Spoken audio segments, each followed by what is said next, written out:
오늘 성경 본문 말씀은 골로새서 3장 18절에서 25절까지 말씀입니다. 우리 한 절씩 교독하고 마지막 절은 함께 읽도록 하겠습니다. 네, 아내들아 남편에게 복종하라. 이는 주 안에서 마땅하니라. 아내를 사랑하며 괴롭게 하지 말라. 자녀들아 모든 일에 부모에게 순종하라. 이는 주 안에서 기쁘게 하는 것이니라.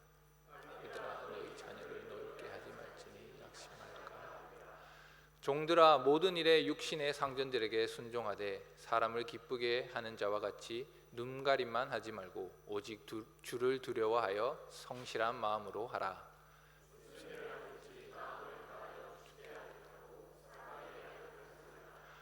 이는 기업의 상을 주께 받은 줄 아나니 너희는 주 그리스도를 섬기느니라. 불의를 행하는 자는 불의의 봉을 받으리니 주는 사람을 외모로 취하심이 없느니라. 아멘. 네, 오늘은 싱가포르 순복음 교회를 섬기고 계시는 박민규 목사님께서 무엇을 하든 주께 하듯 하기를 위해서는 라는 제목으로 말씀 전해 주시겠습니다. 많은 은혜 받으시고 우리 목사님 올라오실 때 박수로 환영하겠습니다.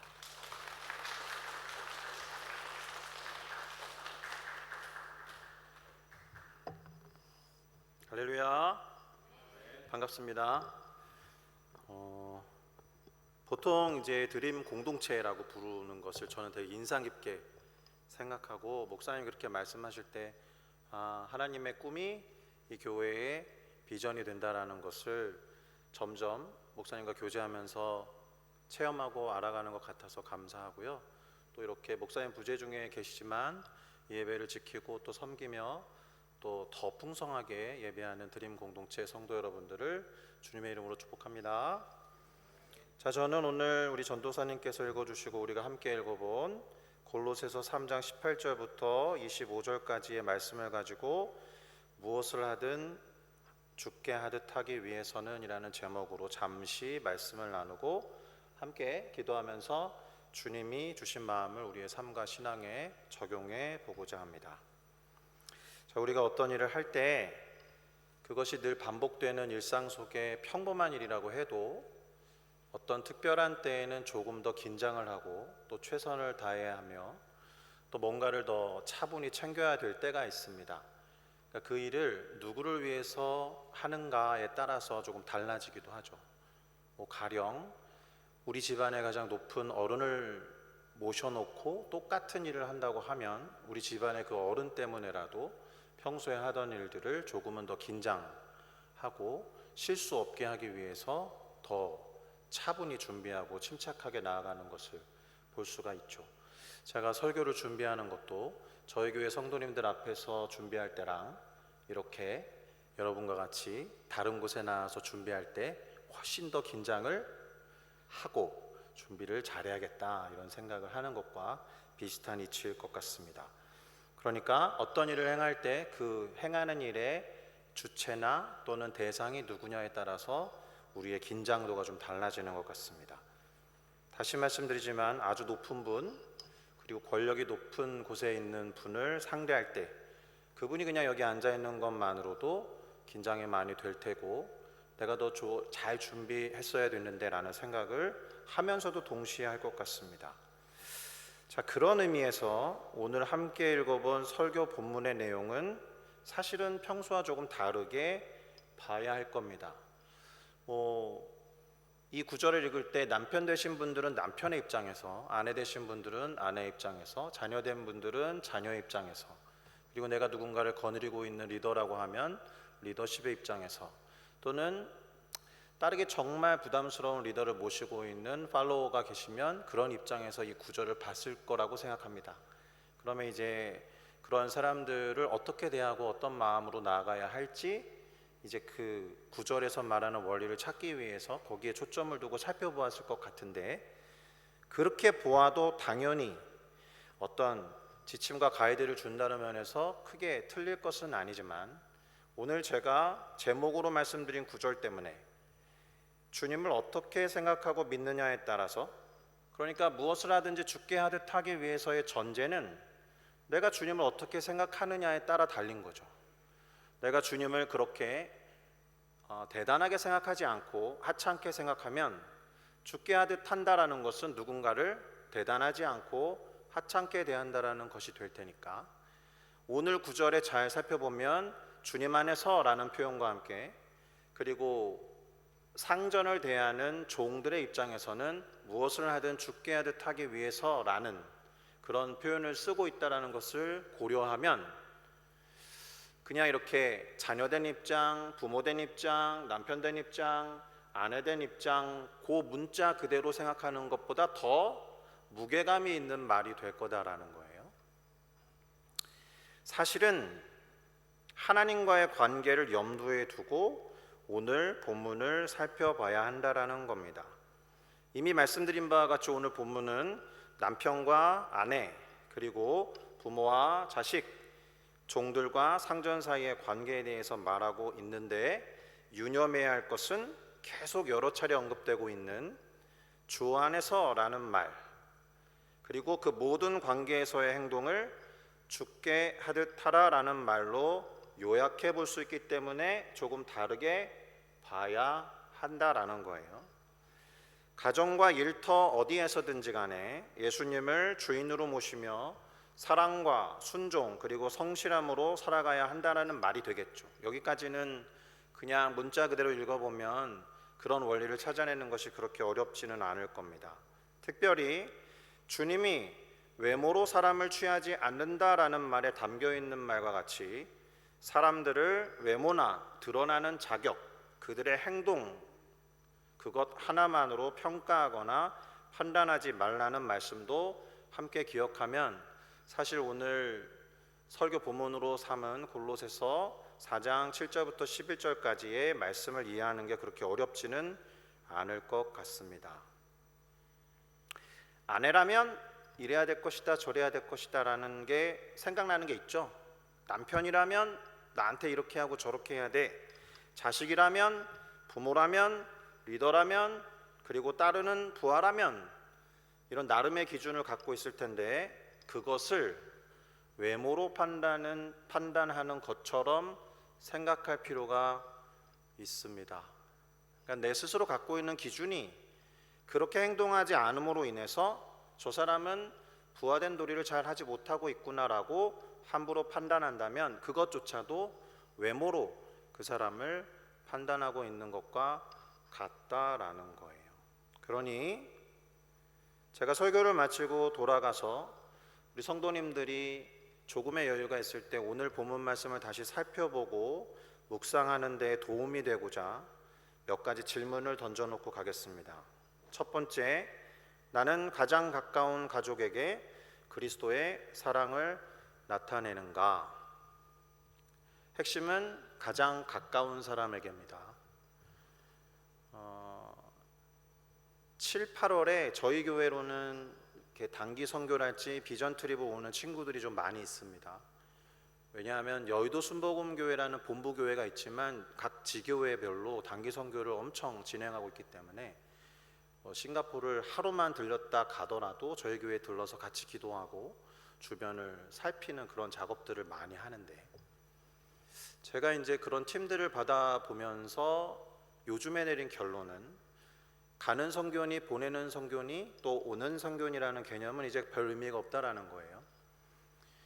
중요한 것은 나와 같이 하고 있는 믿지 않는 아빠, 믿지 않는 엄마, 믿지 않는 동생, 오빠, 누나, 형들 옆에 좀 마음에 들지 않아도 철석같이 붙어서 결정적인 타이밍, 이때다 싶을 때 복음의 엑기스를 전할 수 있는 준비를 하고 있는가?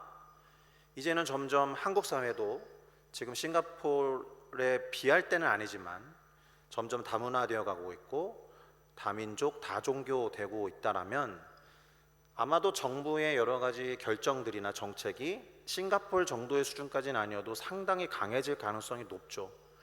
그러니까 어디에 나가고 안 나가고가 중요한 것이 아니고 장소나 위치나 상황이 중요한 것이 아니고 내가 지금 누구와 함께하고 있고 함께하고 있는 사람에게 어떻게 대하고 실천하느냐가 상당히 중요한 문제가 되어가는 시대를 살아가고 있다는 겁니다.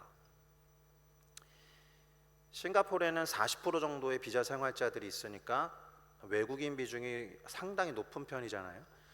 근데 뭐 사실은 오센틱한 싱가포리언이 원래 존재하지 않는 나라였으니까 누구나 말레이계, 차이나계, 인도계, 싱가포리언입니다 이렇게 말할 정도로 뭔가 다양한 민족들의 적정한 거리를 유지하기 위해서 정부의 힘은 강할 수밖에 없는데, 대한민국은 지금 4,500만 중에 300만 정도가 외국인 비율이라고 합니다. 그래서 이제 차별금지법 이런 거 막 기독교계에서는 반대하고 있지만 사실은 차별을 금지하는 것이 틀릴 일은 없지 않습니까? 그러니까 소수 사람들의 어떤 인권을 존중하는 의미에서 점점 더 외국인의 비중이 높아지면 높아질수록 싱가포르처럼 되어가지 않을까라는 생각을 조심스럽게 해봅니다. 그러면 나와 같이 꼭 타문화권에 있지 않아도 다른 나라에 있지 않아도 가까이에 복음을 접해야 되는 사람들이 있다라는 거죠. 그래서 사실은 가까이에 있는 사람과 좋은 관계를 맺는 것이 중요한 것 같습니다. 그래서 첫 번째 질문이 뭐였더라고요? 나는 가장 가까운 가족에게 그리스도의 사랑을 나타내는가?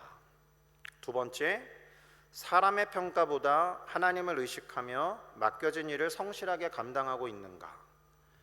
사람들의 평가가 아니라 하나님과 나와의 관계 안에서 매일매일 하루하루 점검하면서 그날 말씀을 적용하며 살아가고 있는가? 마지막으로 내가 하고 있는 일이나 섬김은 사람을 위한 것인가 아니면 주님께 드리는 예배가 되고 있는가? 아마 오늘 골로새서 본문 말씀을 점검하는 이 세 가지 질문에 대해서 진지하게 생각하고 정직하게 답해 본다면 스스로 점검하고 반성할 뿐만 아니라 앞으로도 새로운 결단과 다짐으로 나아갈 수 있을 거다라고 믿습니다. 일단 제 경우를 말씀드려 보면 저는 목사니까 소위 주의 종이니까 제가 하는 일은 주의 종의 일이겠죠. 그렇게 뭐 주일에만 주의 종인지 내가 어떻게 알아 저분의 삶을 뭐 이런 표정으로 보고 계시는데 대부분 제가 행하는 일을 주의 종일이라고 생각해 주는 경향이 있습니다. 저도 당연히 하나님의 일이라고 생각하고 하루하루를 살아가는데 정말 그럴까라는 질문을 스스로에게 던져보면 겉으로 볼 때는 그 생각이 맞아 보이지만 사실 하나님의 일이라고 하면서 실제로는 사람의 일로 행하는 경우가 제법 많기 때문에 저 스스로에게 던지는 질문에 그렇다라고 확신 있게 답하기는 쉽지 않아 보입니다. 사실은 저의 욕구와 욕망을 추구하면서도 하나님의 일이다라고 포장하고 있지는 않은가 이렇게 매일매일 돌아보고 점검해 봐야 하는 거죠. 점검하고 확인해 봐야 된다는 것은 이미 그러고 있다라는 뜻입니다. 정도의 차이는 있을지 모르지만 그 일석이조라는 말이 있습니다. 이게 경제적으로 따지면 이보다 좋은 경우가 없겠죠. 제가 무슨 말을 드리려고 하냐 하면 주님의 일을 하면서도 내 스스로의 만족과 내 스스로의 욕망이 어떤 충족이 된다면 그것만큼 좋은 게 없죠. 경제적으로 내가 정말 하고 싶은 대로 막 하는데 그것이 하나님의 일이라고 하고 하나님의 기쁨이 된다면 그것만큼 기쁜 일이 없지 않겠습니까? 그런데 과연 그렇게 하는 게 하나님이 기뻐하시는가라고 역으로 질문해 보면 야 민규야 너 지금 네 만족과 욕구를 채우느라고 더 마음을 쓰고 있는 것 같은데 라는 찔림이 사실 많이 온다 이겁니다. 그렇게 이렇게 계산적인 태도로 주님의 일을 하고 있는 건 아닌가? 또 왜 나만 이렇게 헌신하고 있지? 다른 사람은 뭐 하는 거지? 똑같은 일을 해야 되는데 저 사람에게 부탁하는 것보다 그냥 내가 하는 게 편하겠다 이렇게 생각하는 순간 하나님의 영광을 위해서 하는 게 아니라 그게 나에게 편하니까 다른 사람을 의지했다가 다른 사람이 안 하면 크게 낭패를 볼 거니까 그러면 책임질 만한 내가 하는 게 낫겠다. 과연 이런 생각이 계산적으로 제가 볼 땐 경제적인데 하나님이 볼 땐 옳겠느냐? 제가 이때 주로 사용하는 심리학적 현상 이야기가 있습니다. 놀이가 있어요. playing. 그것이 일화, working처럼 되는 경우가 있습니다. 놀이가 일이 되는 것을 말하는데 요즘에 다른 설명으로는 과잉 정강화 효과라는 말을 사용한다고 합니다. 그 말은 잊어버리셔도 되는데 놀이가 어떻게 되면 일이 되느냐? 예를 하나 들어보면 저희 교회의 막내 성도는 3살인데 이제 한국에 9개월 동안 유학을 보냈어요. 한국어 열심히 준비하고 오라고. 할머니 곁에 두고 그 친구가 유치원을 등원하면서 정말 한국어가 유창해져서 돌아왔습니다. 이 친구에게 이제 유치원에서 숙제를 내주죠. 오늘 하루 부모님이 기뻐할 만한 일을 한 가지씩 해봐라. 그래서 그 친구가 아빠의 구두를 닦기 시작했습니다. 그러니까 이제 선생님이 내주신 숙제였기 때문에 그냥 하는 거예요. 그리고 오늘 뭐 했니? 라고 선생님이 물었더니 아빠 구두를 닦았어요 라고 말을 하는 거죠. 그래서 선생님으로부터 칭찬을 듣고 다른 친구들의 과제와 비교해 보면서 스스로 뭔가 흡족하고 기쁜 게 뭐라는 것을 이 친구가 조금씩 경험해 가면서 소위 말하는 이제 사회생활을 해나가는 거죠. 어느 날 이 친구의 아빠가 자신의 구두를 너무 열심히 닦아주는 아들이 너무 기특해서 $10씩 주기 시작했습니다. 한번 닦을 때마다 $10. 그러니까 이제 이 친구는 점점 기쁨이 극대화되겠죠. 선생님이 시켜서 숙제처럼 했고 선생님이 칭찬도 하고 다른 친구들과 비교해 봤을 때 너무 즐거운 일인데 아빠가 용돈까지 주는구나 이런 생각을 하니까 너무 기쁨이 극대화됐는데, 아쉬운 것은 뭐냐 하면 아빠가 꾸준히 10불씩 줬으면 문제가 안 되는데 어느 날은 줬다가 어느 날은 안 주는 일이 벌어지기 시작한 거죠.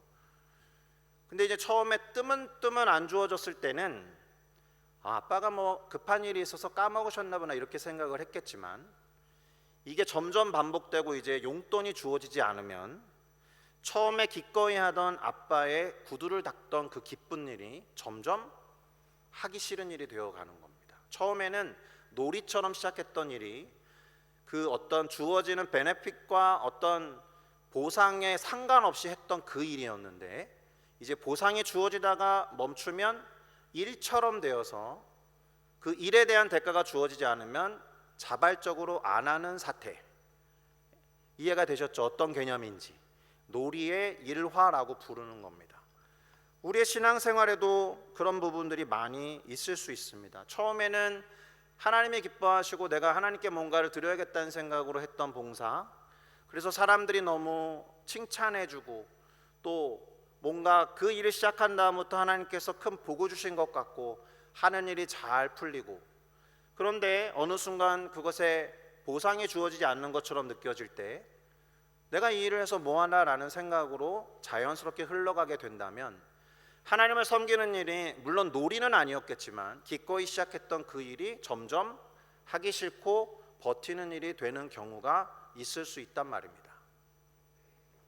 취미로 시작한 일 또는 기쁨으로 시작한 일이 부수적으로 수익을 발생시켰을 때 어느 순간 그 수익 때문에 취미로 하던 일이 의무가 되거나 기쁨으로 하던 일이 괴로운 일이 되는 현상, 사실은 그 일을 하는 데에 그 일을 하도록 했던 본질적인 의미가 있을 텐데, 본질적인 추구와 가치가 있었을 텐데, 그것에 어떤 경제적인 보상이 주어졌을 때 더 이상 그 일을 하는 이유가 본질과는 상관없는 경우가 될 때 일종의 변질이 일어나는 겁니다. 순수함이 사라지는 거죠. 이상과 가치, 의미를 대체하는 물질적인 욕심과 욕망이 조금 더 우리의 삶에 더 큰 영향력을 미치고자 할 때 심하면 어떻게 됩니까? 죄를 짓게 돼요.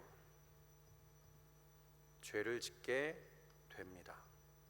하나님께서 선악을 알게 하는 나무의 열매까지 보여주시고 그 이외의 모든 것들을 다 먹어도 되고 누리라고 말씀하셨는데 저것만 왜 먹지 말라고 하실까라는 의구심과 그 너머에 어떤 뜻이 있을까라는 의심, 그리고 그것을 교묘히 파고들었던 뱀의 어떤 속삭임과 유혹 때문에 사실은 주어지고 누려야 될 것들 훨씬 많은 것들 중에서도 요 보상은 나에게 왜 주어지지 않지라는 생각 때문에 그 욕구와 욕망을 이기지 못해서 범하는 것이 죄 아니었습니까? 여러분, 처음에는 예수님이 좋아서 봉사했어요. 그런데 점점 의무감 때문에 봉사하고 있는 경우, 처음에는 하나님이 좋아서 예배했는데 점점 안 하면 찜찜해서 예배하는 경우, 처음에 감사해서 헌금했는데 점점 복을 받기 위해서 헌금하는 경우, 겉으로 드러나는 외적인 행동은 같지만 그 동기의 중심에서 하나님이 보이지 않게 되는 상황, 점검해 보셔야 될 거라고 생각합니다. 자, 그런 면에서 무슨 일을 하든지 마음을 다하여 주께 하듯 하고 사람에게 하듯 하지 말라라고 하신 오늘 설교 본문의 구절은 대단히 무겁습니다. 이게 우리의 삶에 적용하기가 쉽지 않기 때문에 그렇다는 뜻보다도 그 말 자체가 무게감이 있는 말이에요. 주님이 들어갔기 때문에. 본질, 이상, 가치, 의미와 같은 것들을 끝까지 붙잡고 고수하면서 나아가지 않으면 불가능한 태도예요. 그러니 이 문장을 제대로 곱씹어보고 적용해 보고자 노력도 해봄직합니다. 왜냐하면 쉽지 않으니까. 자, 기도하면서 하나님 앞에 머물러 보시고 이 문장을 계속 되새겨 보자는 겁니다. 할 수 있는 작은 뭔가가 생각나면 그것부터 하되 다만 얼마든지 변질이 될 수 있다라는 것을 염두에 두고 조심스럽게 하나님, 제가 변질되지 않고 하나님을 마음의 중심에 모시고 그렇게 할 수 있게 도와주십시오라고 고백하면서, 기도는 우리의 연약함 때문에 해야 될 때가 많이 있죠. 왜냐하면 우리가 스스로 해결할 수 있으면 기도라는 것을 할 필요가 없을 테니까요. 그러니까 내가 스스로 변질될 수 있고 내가 내 욕망과 만족에 사로잡히면 얼마든지 하나님을 생각하는 본질로부터 멀어질 수 있다라는 연약함 때문에 하나님께 더 간절히 나아가는 것이 기도여야 할 겁니다. 자, 모든 것의 근본에 주님이 있어야 합니다. 주님은 늘 그 자리에 계시지만 제가 이렇게 말하는 이유는 우리가 그렇게 적극적으로 모셔야 한다는 뜻입니다. 그래야 주께 하듯 할 수 있습니다. 내 마음의 중심에 주님을 모시지 않았는데 어떻게 주께 하듯 하는 게 바를 수 있습니까? 내 마음의 중심에 내가 있고 주님은 주변에 있는데 모든 것을 주께 하듯 하라고 할 때 그러면 주변적인 것만 그저 할 수 있는 거죠. 그 사람에 대해서. 내가 주님을 함부로 대하면 아무리 주께 대하듯 한다라고 해도 그 어떤 일이나 누군가를 함부로 대하겠죠. 그러니까 내가 주님을 함부로 대하고 있다라면 무엇을 하든 주께 하듯 해라 라는 말은 힘을 잃는 거예요. 무엇을 하든 하찮게 해라 라는 것과 같을 수 있으니까. 주님을 바르게 모시고 그 뜻에 순종하면서 나아가는 오늘과 앞으로의 한 주간이 되기를 바라고 기도합니다. 그러니 여러분, 주님을 어떻게 알고 계십니까? 주님을 어떻게 생각하십니까? 주님은 나에게 어느 정도의 가치를 갖고 내 안에 계십니까? 그분을 존중하십니까? 그분을 경외하세요? 그러면 존중하고 경외하는 분을 향해서 어떤 태도로 나아가겠습니까? 그래서 주님과의 관계가 우리가 경험하는 모든 관계의 본질이 돼요. 5대 관계가 있다고 합니다. 첫 번째, 하나님과 나와의 관계. 두 번째, 나와의 관계. 세 번째, 나와 가족 내지는 이웃과의 관계. 네 번째, 나와 잃어버린 영혼과의 관계. 그리고 다섯 번째, 나와 저 바닥에 있는 사탄과의 관계. 이 중에 가장 근본적인 건 나와 하나님과의 관계가 될 겁니다. 그러니 하나님을 내가 어떻게 생각하느냐가 확고하게 서 있지 않으면 무엇을 하든 주께 하듯 하라는 말은 대단히 허무한 말이 될 겁니다. 제가 무게감 있는 말이라고 했는데 어떤 분에게는 상당히 하찮은 말이 될 수도 있습니다. 왜냐하면 주님을 그렇게 무게감 있게 대하고 있지 않다면. 게다가 마음을 다하여 그렇게 하라고 하시지 않았습니까? 마음을 다하여 주님을 소홀히 대하듯 무슨 일이든 마음을 다해서 얼마든지 소홀히 대할 수 있다는 뜻이에요. 최선을 다해서 죄를 지을 수도 있다는 거예요. 마음을 다해서 누군가를 하찮게 대할 수도 있다는 거예요. 주님을 하찮게 대하고 있다면, 주님을 내 마음 중심에 모시고 있지 않다면, 주님을 여전히 소홀히 대하고 있다면 마음을 다해서 누군가를 소홀히 대할 수 있다라는 겁니다. 그러니 가장 큰 대전제는 하나님과 나 사이와의 관계, 내가 하나님을 어떻게 인식하고 대우하는지에 달려 있습니다. 오늘은 대단히 복잡한 이야기를 하는 게 아니죠. 무엇을 하든 죽게 하듯 하기 위해서는 내가 주님을 어떻게 대하고 있는지가 먼저 확인되지 않으면 저 말을 할 수가 없다라는 겁니다. 아내들이 남편에게 복종하는 건 오늘 말씀에서 말하고 있기 때문이 아니라 주님께 순종하고 섬기는 걸 닮아서 그렇게 해야 하는 것이다. 남편들이 아내를 사랑하며 괴롭게 하지 말아야 하는 것도 내가 주님을 사랑하니까 그 마음을, 하나님의 마음을 괴롭게 하지 않아야 하기 때문에 그래야 하는 것이다. 이렇게 하나님과 나와의 관계를 중간에 필터처럼 끼워놓고 보셔야 한다는 거예요. 자녀들이 모든 일에 부모에게 순종하며 주 안에서 기쁘게 하라는 것도 주님께 순종하며 그 일을 기뻐하기 때문에 그렇게 할 수 있어야 하는 것이고, 부모들이 자녀들을 노엽게 하지 말아야 하는 것도 주님을 노엽게 하는 게 싫어서, 주님께 대하듯 내 자녀들을 노엽게 하지 않기 위해서 해야 한다라는 겁니다.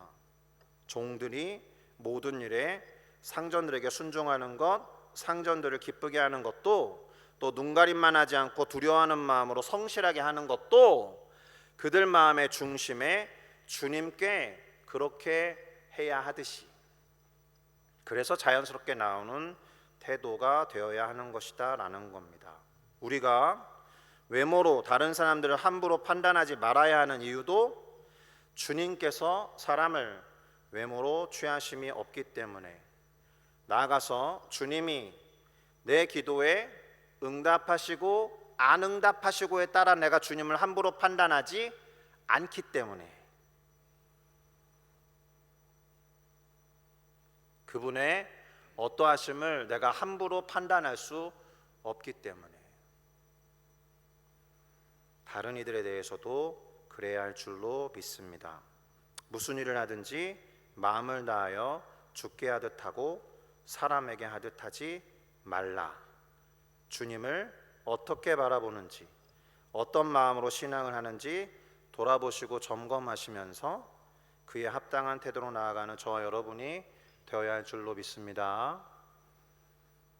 제가 가장 좋아하는 표현은 하나님을 체험하신 분들이 하나님의 이름을 고유하게 붙이는 거예요. 제가 언젠가 와서 드린 말씀인지도 모르겠지만 성경에 나와 있는 하나님에 관한 이름들이 하나님이 스스로 나는 여호와 이레의 하나님이야 라고 말씀하신 일이 없다는 거예요. 여호와 이레의 하나님을 체험한 아브라함이 그 땅의 이름을 여호와 이레라고 붙였다라는 거죠. 그러니까 내가 하나님을 지금 어떻게 알고 어떻게 경험하고 있는지가 왜 중요하냐? 다른 사람이 느끼지 못한 하나님을 내가 전 우주 최초로 느껴서 한 번도 노래되어지지 않고 한 번도 찬양되지 않고 한 번도 높임바 되지 않는 하나님을 전 우주 최초로 그 하나님을 찬양합니다라고 하는 영광스러운 경험을 조금은 욕심내어야 하지 않을까? 그래서 내가 경험한 하나님 내 마음의 중심에 계셔서 그 누군가를 향하는 나의 태도가 그 마음의 중심에 있는 하나님 때문에 동일하게 대하는, 무엇을 하든 그 하나님께 하듯 하는 우리 모두가 되어야 한다라는 겁니다. 할렐루야. 한 3개월 전쯤에 저희 교회에 장례가 났습니다. 사실은 저희 교회를 출석하시다가 남편분이 이제 암에 걸리셔가지고 한동안 저희 교회를 나오지 않다가 돌아가시기 70일 전, 한 100일 전부터 나오시다가 거의 끝 70일 정도는 이제 병원에 계셨던 분이 계십니다. 그 아내 되신 분이 이제 한국 분이시고 남편분은 이제 싱가포르리언인 거죠. 그 여 집사님에게는 체험이 있습니다.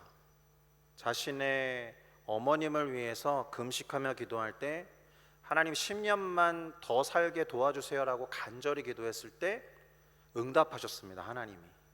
그래서 정확하게 그 어머님이 10년을 더 살고 돌아가셨어요. 그 경험이 있는 그 여자 집사님이시니까 남편분에 대해서도 똑같은 경험을 토대로 삼아서 기도했겠죠. 10년을 놓고 기도했는데 하나님이 70일의 병원 생활 끝에 데려가셨어요. 근데 이 집사님이 하나님 원망하는 거죠. 왜 내 기도에 응답하지 않으시는가라고 하나님을 원망하면서 댁이 이제 그 이스트 코스트에 가까워가지고 새벽마다 나가서 벤치에 앉아서 기도할 때마다 부르짖고 그랬는데 안 들어주셨다는 거예요. 제가 이 이야기를 길게 할 거는 아니지만 그렇게 우리의 기도에 응답하지 않은 것처럼 보이는 하나님이 과연 선하신가? 그리고 내가 간절히 기도하는 또 아픈 사랑하는 가족들이 떠나기 직전까지 최선을 다해서 기도했는데 그 기도에 응답하지 않으시는 하나님이 과연 선하신가? 아니면 방금 태어난 태아가 갓난 아기가 뭘 큰 죄를 지어서 얘는 왜 태어날 때부터 장애를 안고 태어나는가? 이런 상황들에 대해서 하나님은 과연 선하신가라는 질문을 던질 거 아닙니까? 여러분 어떻게 생각하십니까? 내가 하는 기도에 응답하지 않는 하나님이 안 선하십니까? 이건 도저히 납득이 되지 않고 하나님이라면 이거를 해결해 주셔야 되는데 해결하지 않는 하나님이 선하지 않는 하나님입니까? 우리가 강권에서 100년 동안 관찰하고 경험한 하나님을 가지고 영원무궁하신 영원부터 영원까지 존재하시는 하나님에 대해서 이러쿵 저러쿵 말하는 게 함부로 판단하는 외모에 근거한 판단이 아닙니까?